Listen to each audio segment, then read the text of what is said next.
શેક્યા વગરની કાચી સેન્ડવિચ માટે આગળના દિવસે જ થોડી તૈયારી કરવામાં આવે તો શીતલા સાતમના દિવસે ઠંડી ખાવા માટે બનાવી શકાય. હેલો ફ્રેન્ડ્સ, હું જ્યોતિ ગજ્જર સુરતથી. આજે હું તમારી સાથે મિક્સ વેજ ક્લબ સેન્ડવિચ કેવી રીતે બનાવવી એની રેસીપી શેર કરીશ. એકદમ હેલ્ધી શાકભાજીથી ભરપૂર આ સેન્ડવિચમાં ઘરે તેલ વગર બનાવેલા સ્પ્રેડ વાપરશું એટલે ખાવામાં બહુ જ ટેસ્ટી લાગે. એકવાર ફિલિંગ તૈયાર કરી દઈએ તો પછી સેન્ડવિચ બનાવતા વધારે વાર ન લાગે અને ઓછી મહેનતે ઝટપટ બનાવી શકાય. તો ચાલો આજની આ મજેદાર રેસીપી શરૂ કરીએ. પહેલાં બનાવું છું લીલા શાકભાજીવાળું લીલા કલરનું ફિલિંગ. એના માટે એક આવોકાડો લીધો. એને વચ્ચેથી કાપીને એના 2 ભાગ કરી લઈએ. ત્યારબાદ વચ્ચેનું ઠળિયું હટાવી દીધા બાદ અંદરનો પલ્પ અલગ કરીને આ વાસણમાં ભેગો કરું છું. હવે આવોકાડોના આ પલ્પને ટવેઠા વડે ઝીણો ક્રશ કરી લઈએ. બ્રાઉન કલરની છાલવાળો આવોકાડો પાક્કો હતો માટે એનો પલ્પ ટવેઠા વડે જ ક્રશ થઈ ગયો. હવે એમાં આ રીતનું એક સાધારણ તીખું મરચું ઝીણું કાપી લીધું એ ઉમેરું છું. સાથે એમાં અડધો કપ ઝીણી કાપેલી કાકડી અને 1/3 કપ જેટલા ઝીણા કાપેલા કાંદા ઉમેરું છું. હવે એમાં થોડી ઝીણી કાપેલી કોથમીર અને લીલી ચટણી ઉમેરું છું. આ ચટણી કેવી રીતે બનાવવી એની રેસીપી ચેનલ પર અપલોડ કરી છે. એમાં 1/2 ટીસ્પૂન કાળા મરીનો પાવડર, 1/2 ટીસ્પૂન ચાટ મસાલો અને સ્વાદ પ્રમાણે 1/2 ટીસ્પૂન મીઠું ઉમેરું છું. હવે આ બધું આવોકાડોના પલ્પ સાથે સારી રીતે મિક્સ કરી લઈએ.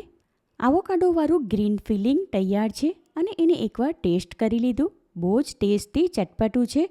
હમણાં એને સાઈડમાં રાખું છું. હવે લાલ કલરનું ફિલિંગ બનાવવા માટે એક બીજા બાઉલમાં મીડિયમ સાઇઝનો બાફેલો બટાકો લઈને એની ઉપરની છાલ હટાવી દીધી. એને ફોર્ક વડે મેશ કરી લઉં છું. મેશ કરેલા બટાકામાં 1/2 કપ ખમણેલું બીટરૂટ ઉમેરું છું. બીટરૂટને ખમણી લીધા બાદ એકવાર પાણી વડે ધોઈ લીધું હતું એટલે એનો કલર નીકળી જાય અને આ ફિલિંગનો કલર વધારે ડાર્ક ન થઈ જાય. એમાં 1/2 કપ ખમણેલું ગાજર અને અડધો કપ ઝીણું કાપેલું ટામેટું ઉમેરું છું. ટામેટું કાપ્યું ત્યારે અંદરનો બીવાળો ભાગ હટાવી દીધો હતો. હવે એમાં 1/3 ટીસ્પૂન જેટલો કાળા મરીનો પાવડર, 1/2 ટીસ્પૂન ચાટ મસાલો, એમાં 1 ટીસ્પૂન ઝીણું ક્રશ કરેલું સૂકું લસણ અને 1 ટીસ્પૂન લાલ મરચું ઉમેરી બધું મિક્સ કરી લઈએ. સ્વાદ પ્રમાણે એમાં 1/2 ટીસ્પૂન મીઠું ઉમેરીને સારી રીતે મિક્સ કરી લઈએ. લાલ કલરનું ફિલિંગ તૈયાર છે. આ ટાઈમ પર એને એકવાર ટેસ્ટ કરી લઉં છું. ફિલિંગ એકદમ ટેસ્ટી ચટપટું છે. એમાં કંઈ પણ ઉમેરવાની જરૂર નથી. ફિલિંગ તૈયાર છે અને આ બંને ફિલિંગ કોલ્ડ સેન્ડવિચ બનાવવા માટે આગળના દિવસે જ તૈયાર કરીને ફ્રીઝમાં રાખી શકાય. હવે આ લાલ કલરના ફિલિંગમાં 2 ટેબલસ્પૂન જેટલું ઘરનું બનાવેલું ચીપોટલે સ્પ્રેડ ઉમેરું છું એટલે આ ફિલિંગ એકદમ ક્રીમી લાગે.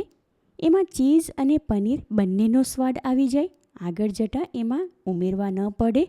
સેન્ડવિચ માટે આ ફિલિંગ તૈયાર છે. હમણાં એને સાઈડમાં રાખું છું અને હવે આગળ લીલા કલરના ફિલિંગમાં મિન્ટ સ્પ્રેડ બનાવ્યું હતું એ ઉમેરું છું. ઘરના બનાવેલા આ હેલ્ધી સ્પ્રેડ એટલા મસ્ત ક્રીમી છે જાણે આમને આમ ખાવાનું મન થઈ જાય. ફ્રેન્ચ ફ્રાઈઝ, નગેટ્સ કે નાચોસની સાથે પણ આ સ્પ્રેડ ખાવા માટે લઈ શકાય. આશરે 2 ટેબલસ્પૂન જેટલું મિન્ટ સ્પ્રેડ આમાં ઉમેરીને સારી રીતે મિક્સ કરી લીધું. હવે આ ફિલિંગ તૈયાર છે તો સેન્ડવિચ બનાવીએ. એના માટે મેં અહીં 3 વ્હાઈટ બ્રેડની સ્લાઇસ લીધી. એને આ ચોપિંગ બોર્ડ ઉપર એક લાઇનમાં ગોઠવીને મૂકું છું. હવે એમાં ફર્સ્ટ બ્રેડની સ્લાઇસ છે એની ઉપર ગ્રીન ફિલિંગ લગાવું છું. હવે આ બ્રેડની સ્લાઇસ ઉપર કોઈ ચટણી કે સોસ લગાવવાની જરૂર નથી. ડાયરેક્ટ આ ફિલિંગ મૂકીને કિનારી સુધી સરખી રીતે ફેલાવી દઈએ. આશરે 2 ટેબલસ્પૂન જેટલું ફિલિંગ લઈને બ્રેડની ઉપર એનું એક સરખું લેયર કર્યું. હવે એ જ પ્રમાણે બીજા નંબરની બ્રેડની સ્લાઇસ ઉપર લાલ કલરનું ફિલિંગ મૂકીને એનું લેયર બનાવીએ. એ પ્રમાણે બંને બ્રેડની સ્લાઇસ તૈયાર કરી લીધી અને આ બંને ફિલિંગ એકદમ ટેસ્ટી ચટપટું મસાલેદાર છે. એમાં અલગ અલગ સ્પ્રેડ ઉમેર્યા. એમાં ચીઝ અને પનીર પણ આવી ગયા માટે આમાં ઉપરથી ચીઝ નાખવાની જરૂર નથી. હવે આ છેલ્લી બ્રેડની સ્લાઇસ છે એની ઉપર બટર લગાવું છું. હવે સેન્ડવિચ એસેમ્બલ કરવા લીલા કલરના ફિલિંગવાળી બ્રેડની સ્લાઇસ નીચે રાખીને એની ઉપર લાલ કલરના ફિલિંગવાળી બ્રેડની સ્લાઇસ ગોઠવીને મૂકું છું. ત્રીજા નંબરની સ્લાઇસમાં બટર લગાવ્યું હતું. એમાં બટર લગાવેલો ભાગ અંદરની તરફ રહે એ રીતે એ બ્રેડની સ્લાઇસ આમાં ઉપર ગોઠવીને મૂકું છું. હવે ઉપરથી હલકે હાથે પ્રેસ કરીએ એટલે ત્રણેય બ્રેડની સ્લાઇસ એકબીજા સાથે સારી રીતે ચીપકી જાય અને અંદરનું ફિલિંગ પણ સારી રીતે સેટ થઈ જાય. સેન્ડવિચ તૈયાર છે. તો હવે આપણા મનપસંદ શેપમાં એને કાપી લઈએ. સેન્ડવિચને હું નાની સાઇઝના લંબચોરસ ટુકડામાં કાપી લઉં છું. તમારે ત્રિકોણ આકારમાં કાપવી હોય તો કાપી શકાય. સુપર ટેસ્ટી ઠંડા ઠંડા ફિલિંગવાળી કાચી સેન્ડવિચ તૈયાર છે. આવોકાડોની સાથે શાકભાજીથી ભરપૂર બંને ફિલિંગ એકદમ ટેસ્ટી ચટપટા. ફૂલ ઓફ વેજીટેબલ્સ આ સેન્ડવિચ ટેસ્ટમાં બેસ્ટ અને હેલ્ધી પણ કહી શકાય. સવારના કે સાંજના ટાઈમ પર નાસ્તામાં કંઈક ટેસ્ટી ચટપટું ખાવું હોય ત્યારે, શીતળા સાતમના દિવસે ઠંડી ઠંડી ખાવા માટે કે બાળકોના લંચ બોક્સમાં પણ આવી સેન્ડવિચ બનાવીને આપી શકાય. બંને ફિલિંગમાં શાકભાજી એકદમ ઝીણા કાપીને અને ખમણીને નાખ્યા તેમજ શેક્યા વગરની આ સેન્ડવિચ એટલી સોફ્ટ કે દાંત વગરના પણ આરામથી ખાઈ શકે.